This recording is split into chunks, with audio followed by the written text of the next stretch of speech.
More than 3 years ago, in March of 2016, I told you a small facet of the story of the communist gulags in Romania, specifically the Pitești experiment. Well, now there's quite a good artistic movie that is hitting the theaters in most movie festivals in Europe in 2020, and I'll try to convince you to go see it after I've seen it myself. Let's explore.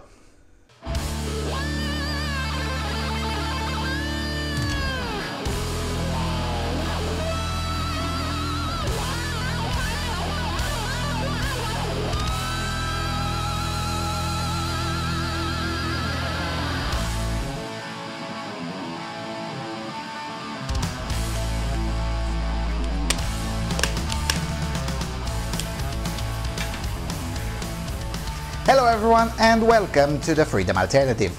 Alright, so I guess this is the first time I review a Romanian movie on the channel, and it's not by accident that this comes only because there is a movie about the totalitarian memory, an aspect that is still under discussed when it comes to the crimes of communism. Anyway, so the movie is called Between Pain and Amen, or Între Chin și Amin, the title coming from a line in a poem that the producer published back in 1993. Now, while the movie is technically speaking fiction, it is based on historical events, and I can attest that the vast majority of the things depicted in the movie have happened kinda like that in reality, or significantly worse. So in a way, I can't exactly spoil the movie for you, as most of the plot is based on history. If you've watched my 2016 video on the issue, you already know. So, let's go through the plot real quick and then get to the good, the bad and the terrible in the movie, and also why you should go and see it. So, the plot is pretty simple. The main character is Tase Karaman, an Romanian young man who had just graduated from the conservatory in Vienna and came back to his village in order to have the peace and tranquility necessary to him in order to become a great composer and also to get married to his crush Leah. Somewhere between his return from Vienna and the moment the movie starts, he composes a symphony without lyrics that he calls Ode to God, Odă lui Dumnezeu. That turns out to be a bad idea in 1950, and just as the wedding was under preparation, a military car comes up to the house and arrests him and his brother, Iancu Karaman, and they're sent straight into the gulag without much explanation. The brothers figure it out on their way to the gulag that it must be because of Tase's symphony, but Tase refuses to even take into consideration that a mere song without lyrics can be grounds for one's arrest. Nevertheless, both brothers are put into the Jilava prison and put straight through the re-education process. Again, if you've seen my 2016 video, you know what I mean.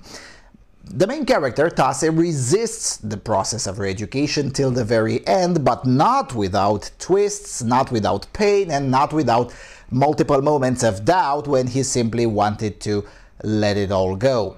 Now, although he is teased at the beginning of the movie by his brother for having had sexual intercourse with his future wife before they got married, news comes to him after about a year in jail that the relationship produced a child, and the existence of that child is what keeps him going. While Tase is a fictional character, stories just like this one did happen in that period, also with the ending very similar to what you will see in the movie. The rest of the plot is just details, admittedly most of them identical to the historical research on the topic, except for the names. For instance, the re-educated inmate that led most of the torturing and unmasking, Eugen Țurcanu, is called Jurganu in the movie. The ending is just like it happened in real life in 1952. The Communist Party cleaned up the mess, the re-educated inmates were executed via firing squad after a closed-doors trial, and the rest of the inmates transferred to other gulags and slowly released in the end. Oh, there is one more detail in the movie that is a bit exaggerated. Judging by the age of Tas's child when he's released, we're led to believe that his torment with re-education lasted at least 7 years. In reality, the experiment lasted from 1949 to 1952, and the movie does not make that clear. But hey, it's not a documentary, so all good. Now, on to the things that impressed me, so much so that I'm making this video, and then we'll get to the critique part. So, first of all, there are a few aspects that are impressive, especially if before you've seen this movie you see the other Romanian movie made this year about the communist correctional system, namely The Cardinal, which is, by the way, another movie you should watch, and that one has actually had better distribution into the theaters than this one. Now, unlike The Cardinal, Between Pain and Amen does a much better job at putting you, the viewer, straight into the hell that re-education was indeed.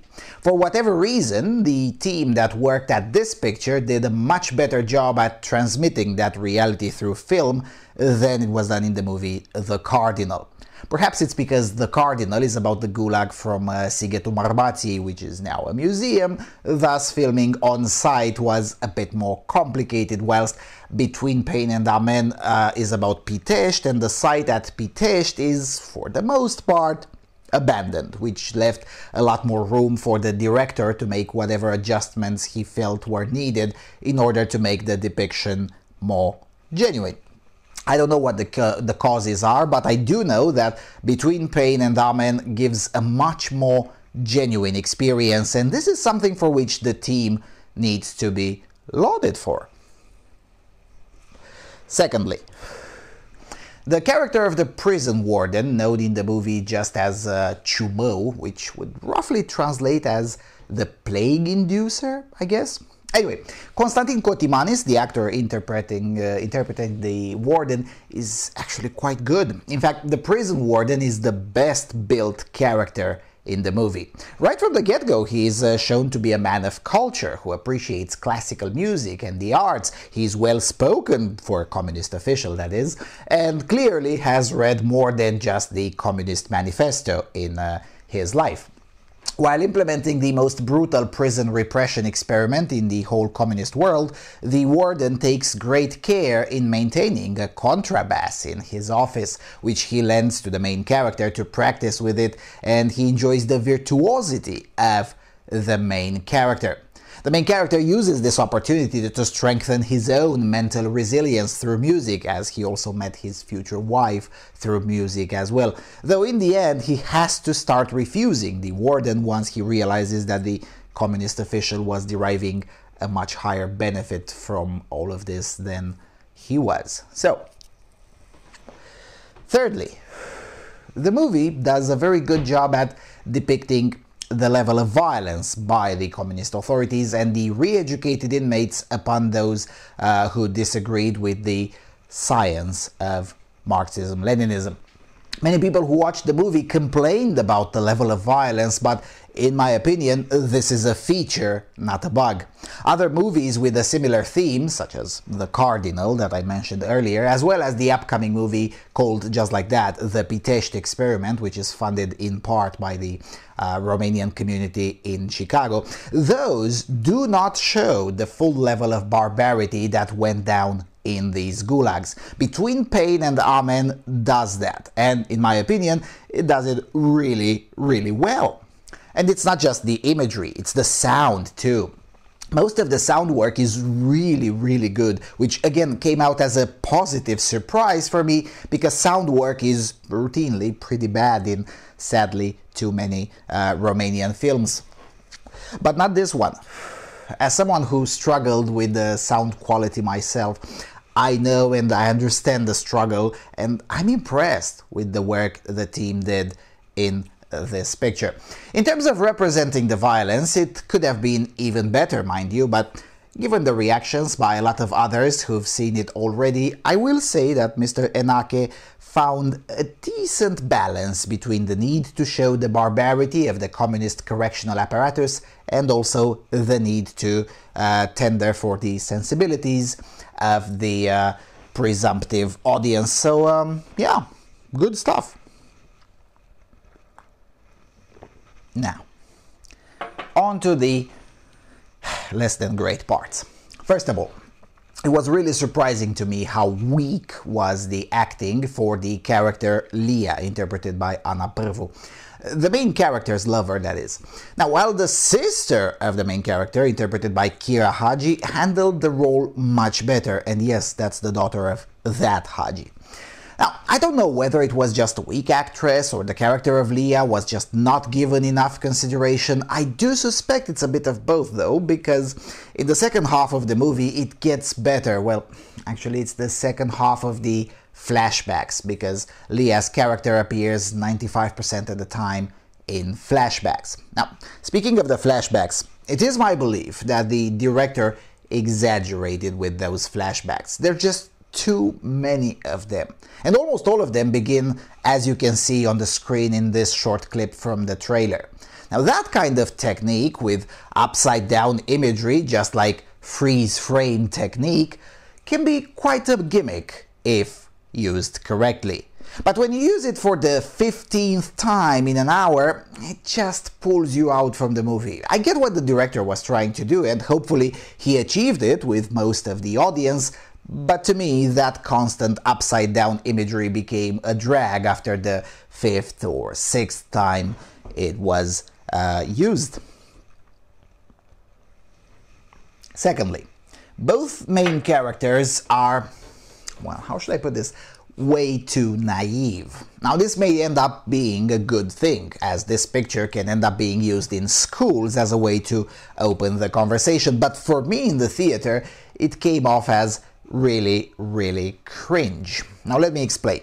Both the male character, Tasse, and the female character, his crush, Leah, are supposed to be around 22 to 23 years of age, right? Something about that. I mean, he had just graduated from the conservatory and she had just became the teacher at the local secondary schools. Yet in all the flashbacks, they behave like they're 14 or 15 at best.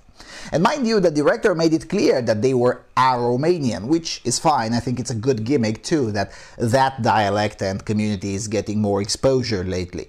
But the way I know my Romanians, they're not quite like that. I even had the privilege to meet Romanians who were around Tasse's age in the 1950s, and they just weren't like that.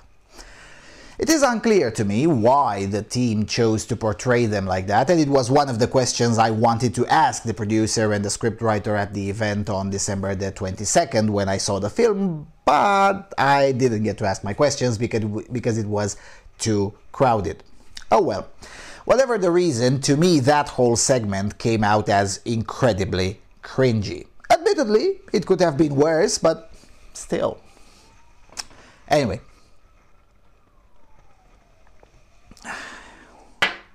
Thirdly, the main character is not relatable enough. And not for lack of trying. I heard the actor, Vali Popescu, speak at the event, and he went into great details on how he worked to get into the character, so I do not believe it is the actor's fault. However, the character, Tasse Karaman, just simply gets too easy into the role of a saint, conducive to the narrative of the saints of the prisons. And there is no transition from what we see at the beginning of the movie, a talented, idealistic artist basically, to what Tasse becomes while in prison, namely a resilient stoic who takes what life throws at him without much fuss. So, you know, I don't know how that happened. I mean, that transition is simply not depicted at all, really, in the movie. I mean, how do you become that kind of stoic that takes everything thrown at you without much fuss whilst staunchly maintaining your individuality? How do you turn into that from an idealistic young artist?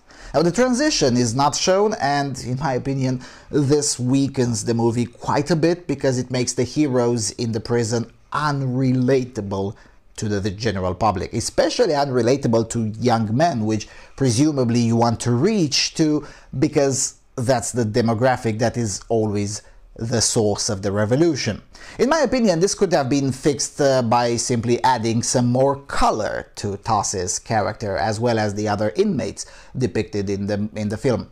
We know for sure that the director read several dozens of books about the Gulag system and also spoke with multiple survivors, so surely he knew that there was much more diversity of thought at Jilava during the Pitești experiment. The scenes where the inmates get together to sing carols, those did happen, sure, but they took months, if not years, to start happening, and for sure there was not such thorough unity right from the get-go. Depicting that diversity and the tension it necessarily created would have made the characters a lot more relatable both to a younger audience here and to the general audience abroad. Because again, I will presume that the movie is not meant to convince someone like me who already knows the subject matter in quite great detail, probably more than I wanted to, but rather to move someone who might have never heard about the Pitești experiment to begin with. So, you know, there's that. Now, with that said, the movie overall is well, a solid 8 out of 10, I would say. And if you happen to catch it in your town, do not hesitate to go see it, because it's unlikely that a similarly good one will be produced in the next 2 or 3 years, really, if not throughout the decade. It's not perfect, it has quite a few shortcomings, and I've mentioned most of them, but I gotta admit, it's much better than I expected. Now, there is no secret that I'm very harsh with the Romanian cinematography, which on one hand means that I can be unusually harsh with some productions, but on the other hand it also means that if a picture gets the basics right, it stands a good chance at impressing me. Between Pain and Amen, or Între Chin și Amin, does a quite good job. I sure do hope this movie will end up being shown in schools as a conversation starter for the whole topic of the concentration system that the communists ran between 1964 and all the way till 1949 till 64. And hopefully we will have the wisdom necessary to slowly get this topic into our schools, because once the last survivors die, and most of them are in their 90s, mind you, there will have to come a time when we will have to honestly look at our past without the harsh passion that is unavoidable while the tragedy is too close to us, temporarily speaking. And hopefully this picture will be one of the tools through which this can be achieved. Now, if you're in London, you'll be able to see this movie on January the 9th, 2020 at the Regent Street Cinema as part of the Gold Movie Awards. I believe this picture is nominated for some prizes, but I'm not familiar with the system. What I do know is that the movie will be in that theater on January the 9th, and you'll be able to meet the director and producer Toma Enake. After January the 15th, the movie tours Germany. I heard the producer saying that they will be in München, Stuttgart, and of course Berlin. During December 2019, it was also in Frankfurt as part of the Independent Producers Indie Film Festival, where I believe they won Best Picture or something. I wouldn't know. I'm not a big fan of the film industry overall. Just give me good movies and cut the crap.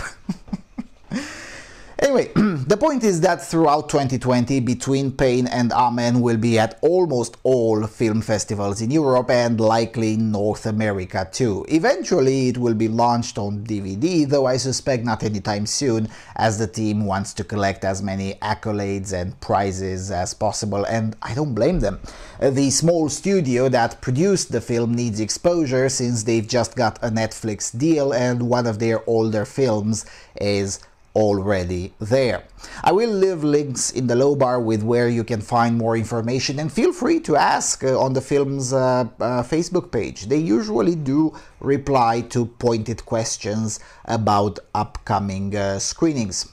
This piece of advice goes for my compatriots too, because the movie did tour the country since its launch in early October, but with the exception of Bucharest, everyone else had to wait a lot for what might have been the only screening in town. I mean, heck, here in Cluj-Napoca, from where the actor that interprets the main character hails to, there were only 2 screenings in 2019, one in November and one on December the 22nd, to which I attended as well. So yeah, do keep an eye on their Facebook page and try to catch one of the screenings. There might be a bit of an effort involved, but I believe it will be worth it. Heck, if not for the screening on the 22nd, I was willing to take the train for a few dozen kilometers to catch it in one of the neighboring towns. Anyway, that's it for now. So you tell me, if you have seen the movie, was I too harsh in describing it? Did you like it?